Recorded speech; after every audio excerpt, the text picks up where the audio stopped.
आप देख रहे हैं KMB न्यूज, समाजवादी पार्टी सच के साथ नई शुरुआत। लड़ा जाएगा और उस परिवार को हक दिलाया जाएगा। आप ये जान लीजिए, भारतीय जनता पार्टी की सरकार पूरी तरह से कानून व्यवस्था के मामले में अक्षम है। पूरे प्रदेश में हत्याएं हो रही हैं, लूट हो रही है, लोग मारे जा रहे हैं, बहन बेटियां तक सुरक्षित नहीं है। इसी योगी आदित्यनाथ जी की सरकार में हमारी बहन बेटियों को रात में पेट्रोल से दाह संस्कार किया गया। हाथरस की घटना आप सारे लोग जानते होंगे। तो हर मुद्दे पर भारतीय जनता पार्टी फेल है पूरी तरह से। और सुल्तानपुर की जो एक घटना है लम्हा की, ये दुर्दांत हत्या है।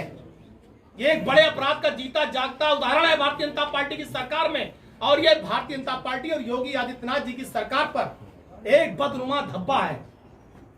ये जो घटना हुई है कानून व्यवस्था की पोल खोलने के लिए, इससे बड़ा और दूसरा उदाहरण नहीं हो सकता कोई दूसरा।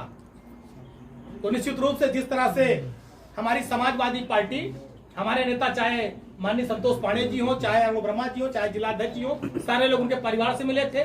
उनके परिवार से लोगों ने बात की है, सारी बातें जानकारी की। आज पूरा प्रतिनिधिमंडल जा रहा है, उनके परिवार से मिलेंगे, उनकी पत्नी से मिलेंगे, बच्चों से मिलेंगे।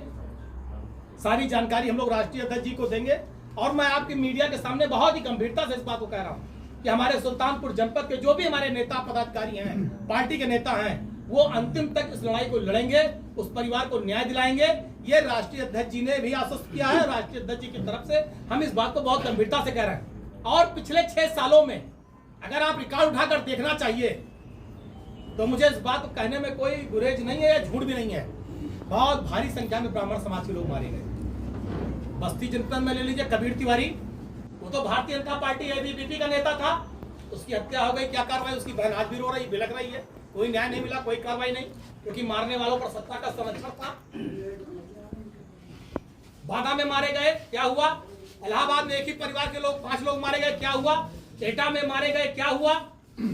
बहुत भारी श्रृंखला गिराने पे आ जाए तो कई सैकड़ा लोग मारे गए। और मुझे इस बात को आपके बीच में बहुत गंभीरता से कह रहा हूं कि हर धर्म के लोग मारे गए, हर बिरादरी के लोग मारे गए। ऐसा नहीं है, ब्राह्मण भी मारे गए, दलित भी मारे गए, पिछड़े भी मारे गए, अल्पसंख्यक भी मारे गए। और मुझे लगता है भारतीय जनता पार्टी की सरकार में इस बात की छूट है कि जिनके ऊपर सत्ता का संरक्षण है, जिनके ऊपर सत्ता का हाथ है, वो किसी को मार दे, पीट दे, हत्या कर दे, उनको पूरी छूट है। अब बात की जाती है कानून व्यवस्था की, बात की जाती है कानून के राज की। तो पूरे उत्तर प्रदेश में लोग सताए गए, मारे गए, फर्जी एनकाउंटर हुए, फर्जी मुकदमों में जेल गए। यह है भारतीय जनता पार्टी की सरकार और यह है कानून का राज। ऐसे कानून के राज की समाजवादी पार्टी निंदा करती है। और मुझे लगता है कि आजादी के बाद ऐसी ध्वस्त कानून व्यवस्था पहली बार देखने को मिली है कि लोग सुरक्षित नहीं है। चाहे किसान हो, चाहे गरीब हो, अमीर हो, नौजवान हो, महिला हो, बहन बेटियां हो, कोई भी सुरक्षित नहीं है भारतीय जनता पार्टी की सरकार में। और इस भारतीय जनता पार्टी के जुल्म अत्याचार के खिलाफ अगर कोई लड़ रहा है मजबूती से, कोई आवाज उठा रहा है, चाहे सदन में आदरणीय अखिलेश जी हो और चाहे सड़क पर हम सब हो, केवल समाजवादी पार्टी योगी सरकार के जुल्म अत्याचार के खिलाफ लड़ रही है, लड़ेगी। और आने वाले 24 में इसका परिणाम दिखाई पड़ेगा।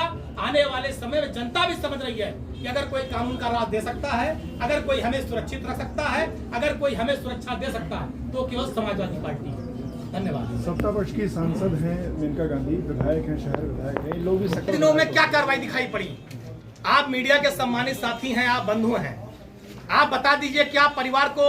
मैं ऐसे बहुत सी जगह जानता हूं जहां पर 24 घंटे के अंदर हत्या होने के बाद मुआवजे का चेक मिला है। क्या परिवार को चेक मिल गया? क्या उसकी पत्नी को नौकरी मिल गई? क्या पूरे परिवार की सुरक्षा भर की, जीवन भर की गारंटी सरकार ने दे दी? क्या उसकी जिस जमीन के लिए गुंडा टैक्स मांगा जा रहा था उस पर सारी लिखा पढ़ी सारी कार्रवाई परिवार के साथ हो गई? अगर एक भी कार्रवाई, एक भी घटना पूरी हो गई तो आप बता दीजिए। और क्या सारे अपराधी पकड़ लिए गए? आइए प्रणाम, बताओ। क्या सारे अपराधी जितने मुलजिम हैं वो पकड़ लिए गए? सारी कार्रवाई हो गई, सारे एनकाउंटर हो गए, बुलडोजर सही से चल गया? अगर ये सारी कार्रवाई हो गई होगी तो उनकी बात सच है, वरना आप जान लीजिएगा कि झूठ बोल रहे हैं। एमपी और एमएलए की सक्रियता को किस रूप में देख रहे हैं? एमपी और एमएलए की सक्रियता को, जो सत्ता पक्ष के एमपी एमएलए हैं, इनकी सक्रियता को किस रूप में देख रहे हैं? जो सत्ता पक्ष के सांसद हैं, माननीय विधायक हैं, हमारा सवाल आपसे ये है, उनसे पूछिएगा क्या मानवीय संवेदना उनके अंदर जिंदा है? अगर मानवीय संवेदना जिंदा होती तो अब तक कार्रवाई हो गई होती। अगर उन्हें उस परिवार से जरा भी ये होता कि हमारे क्षेत्र का एक आदमी की दुर्दांत हत्या हुई है, उसकी पत्नी के प्रति, बच्चों के प्रति अगर जरा भी मानवीय संवेदना जिंदा होगी भारतीय जनता पार्टी के अंदर, तब तक कार्रवाई हो गई होगी। पार्टी कम नहीं हो रही है। मैंने तो पहले ही कहा सत्ता का संरक्षण है, सरकार नहीं चाह रही इसलिए सत्ता का संरक्षण है, सरकार नहीं चाहती वरना